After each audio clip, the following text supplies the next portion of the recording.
मुबारकबाद आपको, तीसरी आपके जज्बे की, आपकी रेजिलियंस की मुबारकबाद दूंगा। आपके सवाल का अस्मा मैं ये जवाब दूंगा, हम लोग बचपन से क्रिबिंग सुनते आए हैं पाकिस्तान के बारे में, कुछ ठीक नहीं हो सकता, इधर करप्शन है, इधर फलां है। लेकिन ये बात मैं लोगों को भी ये बताना चाहूँगा, छोटे बच्चे को छोटा बच्चा ना समझे। मुझे एक तालीम मिली थी घर से, 3 चीज़ें। एक ये कि इस्लामी इक़दार की पाबंदी करनी है जितनी भी हो सके। नंबर 2 इंसानियत की खिदमत, और तीसरी पाकिस्तान, पाकिस्तान और पाकिस्तान की रट, जिससे पाकिस्तान की मोहब्बत हमने करनी थी। बात इसलिए आपको बता रहा हूँ, अपने बच्चों को आपने सिखानी है।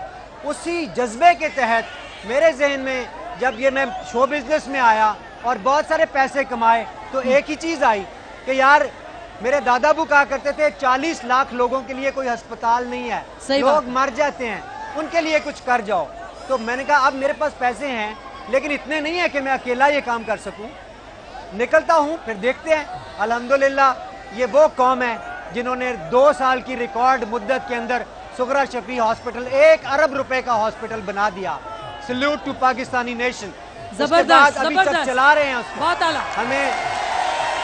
हमें हर साल 23 से 24 करोड़ रुपया इकट्ठा करना पड़ता है हॉस्पिटल को चलाने के लिए।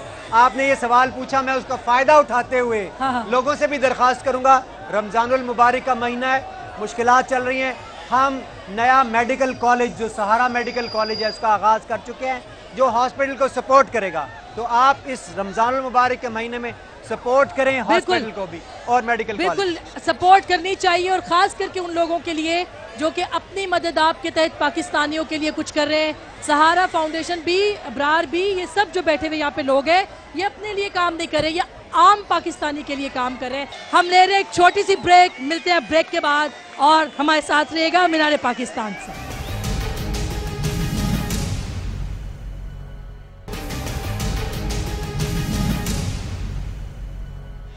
वेलकम बैक नाज़रीन, हम गुफ्तगू कर रहे हैं पाकिस्तान के बारे में, और आज मौजू सिर्फ पाकिस्तान है। मैं प्रोफेसर ये बताइएगा कि पाकिस्तान के 64 सालों में जगह जगह तकलीफ़ें, मसाए, परेशानियां, और एक और दौर से अब हम गुजर रहे हैं, बहरान का दौर है। नाउमीदी की बातें हम बहुत करते हैं, मगर आप क्या समझते हैं कि किस तरह से पाकिस्तान को मजबूत बनाया जा सकता है? क्या वाहिद तरीका जमहूरियत का तरीका है जिसके ज़रिए पाकिस्तान मजबूत हो सकता है? पाकिस्तान मजबूत हो सकता है, और सिर्फ जमहूरियत से ही हो सकता है। उसमें मुश्किलात भी आएंगी, उसमें आप गिरेंगे भी। जिस तरह बच्चा चलना सीखता है ना, तो उसमें वो गिर जाता है। जब गिरता है तो आप उसको उठा के ये नहीं कहते अब तुम चलना मत अगली बार क्योंकि तुम्हें चोट लग गई है। वो 3 बार गिरेगा, लेकिन वो चलेगा। जमहूरियत के अलावा कोई नहीं रास्ता। दूसरी बात ये कि जो आसमा ने भी कही कि पाकिस्तान और पाकिस्तानी 2 मुख्तलिफ चीज़ें नहीं। पाकिस्तान जो है वो किसी हुकूमत का नाम नहीं है, किसी पार्टी का नाम नहीं है, किसी सियासतदान का नाम नहीं है। पाकिस्तान इस अवाम का नाम है। बल्कि मैं तो यहाँ तक कहूँगा कि ये अवाम का जो लफ्ज़ है आजकल मुझे कुछ चुभता है, क्योंकि हम अवाम सिर्फ नहीं है, हम शहरी हैं। हाकमियत जो है वो हमारे हाथ में है, हाकमियत हुकूमत की नहीं है, इन लोगों की है, मेरी है, आपकी है। उस्मा, पाकिस्तान का सवाल है, पाकिस्तान को बचाने का। पार्टियों से बालातर होके आप किस तरह से पाकिस्तान की बात कर सकते हैं, सिर्फ पाकिस्तान की बात? देखिए आसमा, मैं समझती हूँ कि वक्त की ज़रूरत भी इस वक्त ये है कि जैसे मैंने पहले भी कहा कि ये पाकिस्तान सबका पाकिस्तान है। इस वक्त पाकिस्तान को जो 3-4 बड़े बड़े चैलेंजेस दरपेश हैं, और ख़ास तौर पर हमें ये बात समझने की ज़रूरत है कि इस वक्त हम दहशतगर्दी के ख़िलाफ़ एक जंग लड़ रहे हैं। हम इस वक्त एक जंग के महाज पे हैं, और जो जंग जो कौमें लड़ा करती हैं, आज हमें उसी जज्बे और वलवले की ज़रूरत है। हमें इस दहशतगर्दी के नासूर को अपने मुल्क से उखाड़ कर बाहर फेंकना है। अगर दहशतगर्दी मुल्क से ख़त्म होगी तो ही आपके मुल्क में बैरूनी सरमायाकारी आ सकेगी, तभी आपके इदारे फ्लरिश कर सकेंगे, तभी आपका बाकी जो अक़वाम है दुनिया के अंदर, उनके अंदर आपकी रिस्पेक्ट जो है उसमें इजाफा होगा। सो इसके लिए कोई एक पार्टी नहीं कर सकती। हमें ये दिखाना है पूरी दुनिया को कि हम एक कौम है, हम हजूम नहीं है, हम एक कौम है, और एक कौम, और हमने लोगों को उसमें हमने ये दिखाना है कि हम एक कौम है, हुजूम नहीं है। मगर आसमा साहिबा, हम एक हुजूम ही हैं। हम सिंधी हैं, बलोची हैं, पख्तून हैं, पंजाबी हैं, पाकिस्तानी नहीं हैं।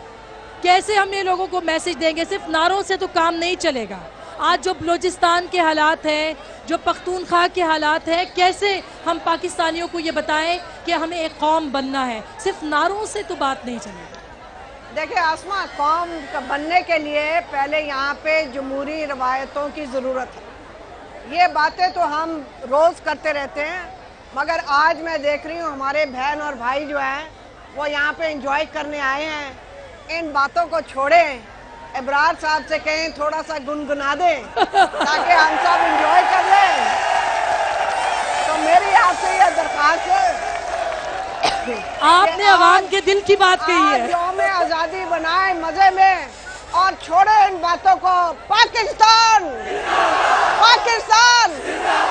जी आप इब्रार, मैं आपसे गुजारिश करूंगी कि इस बेचैन क्राउड को आप चुप कराएं अपने नगमे के साथ, फिर हम गुफ्तगू अगले पार्ट में दोबारा करेंगे। कुछ पाकिस्तान के लिए गाए थोड़ा सा।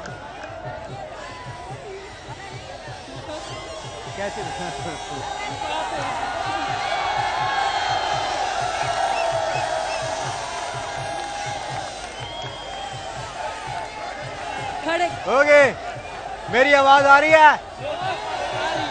दूसरा माइक नहीं है? ऑडियंस वाला माइक दे दो जी। ओके, चेक हाँ।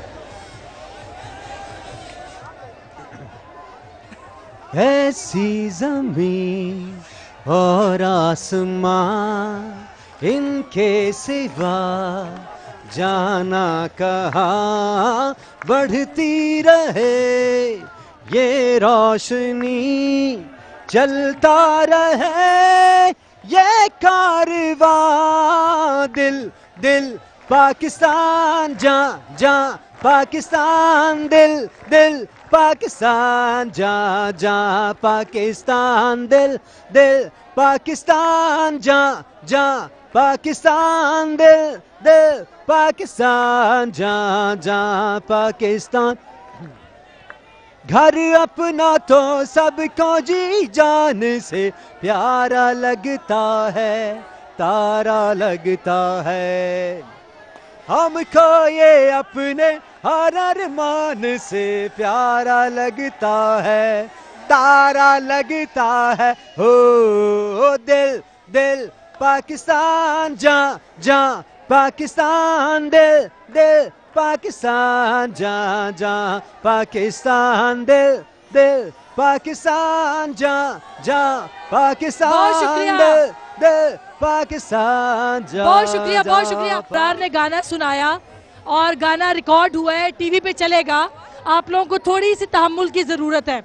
मैं दोबारा से उस्मा आपके पास आती हूँ, फिर मैं प्रोफेसर आपके पास आऊँगी। हर यौम आज़ादी पे कोई ना कोई अहद होता है, कोई ना कोई रिजॉल्व होता है। पाकिस्तान पीपल्स पार्टी की हुकूमत है, भले आप हो, भले PMLN हो, लेकिन आवाम के लिए रोटी, कपड़ा और मकान चाहिए। उसके लिए क्या अहद आप कर सकते हैं जो कि नारों, वादों और दावों से आगे की बात हो? नहीं, देखिए आसमा, सिर्फ नारों और वादों की बात नहीं है। मैं नहीं चाहती कि आज कोई पॉलिटिकल गुफ्तगू की जाए, लेकिन पाकिस्तान पीपल्स पार्टी ने जिस रिजीम में आकर गवर्नमेंट टेक ओवर की थी, आज भी आप ये देखिए कि जो चैलेंजेस, जैसे मैंने कहा कि हम जंग की हालत में हैं, इस वक्त तक हम एक जंग लड़ रहे हैं। और ख़ास तौर पर मैं समझती हूँ कि इस वक्त पाकिस्तान का मेन प्रॉब्लम ये है कि हमें पाकिस्तान को पुरअमन एक मुल्क बनाना है, जहाँ पर हर शहरी जो है वो अपनी मर्जी से रह सके, जहाँ पर दुनिया का एक कॉन्फिडेंस जो है पाकिस्तान को हासिल हो सके। और जब ये इस एक फेज से हम निकल जाएंगे तो यकीनन बैरूनी सरमायाकारी भी होगी, आपकी इकोनॉमिक जो हालत है पाकिस्तान की वो भी स्टेबल होगी, तो यकीनन बहुत सारे मसाइल जो इकोनॉमिक मसाइल हैं वो हल हो सकते हैं। लेकिन उसके बावजूद इस वक्त बेनज़ीर इनकम सपोर्ट प्रोग्राम जो हमारा प्रोग्राम है, हम 24 लाख खानदानों को इस वक्त जो है उससे हम मुस्तफीद कर रहे हैं। उस बेनज़ीर इनकम सपोर्ट प्रोग्राम का 1000 रुपये का प्रोग्राम नहीं है, हम उसमें हेल्थ इंश्योरेंस दे रहे हैं, हम उसमें नौजवानों को टेक्निकल एजुकेशन दे रहे हैं, हमने उसके ऊपर इनके लिए जो है वो बिजली की जो कीमत है उसमें सब्सिडी की बात कर रहे हैं। बहुत सारे ऐसे प्रोग्राम हैं, ये पूरा सोशल सिक्योरिटी का एक पैकेज है जिसको हम बेसिक इनकम सपोर्ट प्रोग्राम के तहत ला रहे हैं। लेकिन यकीनन बहुत पार्टियों से बालातर होके उस्मा, पार्टियों से, पॉलिटिकल पार्टियों से, आसमा साहिबा, इस वक्त पाकिस्तान को बचाने की ज़रूरत है। हालात इतने ठीक नहीं है जिसकी हम सब बात कर रहे हैं। मैं कोई नाउमीदी की बात आज नहीं करना चाहती, लेकिन हमें हकीकतों के साथ सफर करना है। किस तरह से पाकिस्तान को बचाएंगे, सवाल क्या है? देखिए, पाकिस्तान बचा तो हुआ है, मगर हमें मामलात को बेहतर करना है। पहली बात मैं समझती हूँ कि हमारे यहाँ पे हुक्मरान आते हैं, जीत के इलेक्शन आते हैं, हम कहते हैं 100 बिस्मिल्लाह, मगर 5 साल की मुद्दत अब बहुत ज़्यादा है, उनको 4 साल रहना चाहिए। 4 साल अगर कौम समझे कि उन्होंने बेहतर काम किया तो अगले इलेक्शन पे आए, क्योंकि हमारे मुल्क में इतने साल आमरीत रही है कि वो जल्दी जल्दी जब साइकिल चलेगी तो नए लीडर भी आएंगे आगे। दूसरा, हमें अपनी इंस्टीट्यूशन यानी कि अदारों को बेहतर करना है, हमें लोगों पे नहीं डिपेंड करना। हमारे कौम के लोग जो हैं वो लीडर ढूंढते फिरते हैं, फिर वो किसी को ढूंढते हैं, फिर वो ठीक नहीं निकलता, फिर वो डिसअपॉइंट होते हैं। तो इदारों से मेरा मकसद ये है कि आपके माशी अदारे भी, अब यहाँ पे देखें कि कितना फौज पे खर्च होता है, हमें नहीं पता। हमारी प्रायोरिटी 28% बजट का बच्चे की प्रायोरिटी होनी चाहिए। दुरुस्त बात कि ये बच्चा स्कूल जाए, यहाँ पे अस्पताल हो, यहाँ पे अमन हो। अगर उस प्रायोरिटी से हम चलेंगे तो हम एक ऐसी तरक्की पाएंगे और प्रॉस्परस मुल्क होंगे। और फिर इंसाफ जो तो है, हमें आज जमहूरियत का अहद करना है, सही जमहूरियत का, ये नहीं कि चंद लोगों मौरूसी जमहूरियत का हमें कोई अहद नहीं करना। आसमा, जमहूरियत सिर्फ इलेक्शन तो नहीं होते ना। अब जमहूरियत में इंसाफ की बात करते हैं, यहाँ पे बड़ी बड़ी बातें इंसाफ की होती हैं। आप लोगों को पूछें तो यहाँ पे उमर सैज के कैदी अभी रास्ते में मुझे फ़ोन कर रहे थे मुबारकबादी का, और कह रहे थे कि जी 14-14 साल से हमारी अपील नहीं लगी। लोग जाते हैं थाने, उनको मारा जाता है, किसी का कोई केस नहीं ख़त्म होता। तो जब तक यहाँ पे लोगों को इंसाफ नहीं मिलेगा, माशी इंसाफ और सोशल इंसाफ और उनकी प्रोटेक्शन नहीं होगी, मैं समझती हूँ माशी और माशरती इंसाफ के बगैर ये रियासत नहीं चल सकती। ठीक, क्योंकि आसमा एक ऐसी शख्सियत है, यकीन मानिए कि जिनकी मैं दिल से रिस्पेक्ट करती हूँ।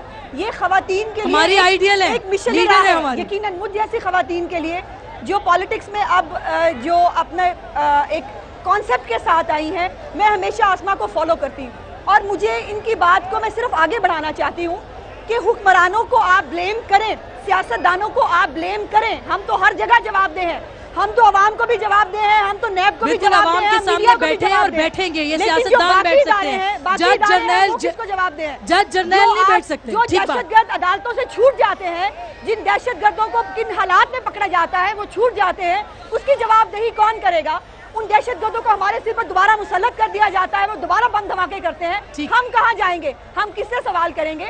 सो ये बातें हैं जो हमें आज करनी है।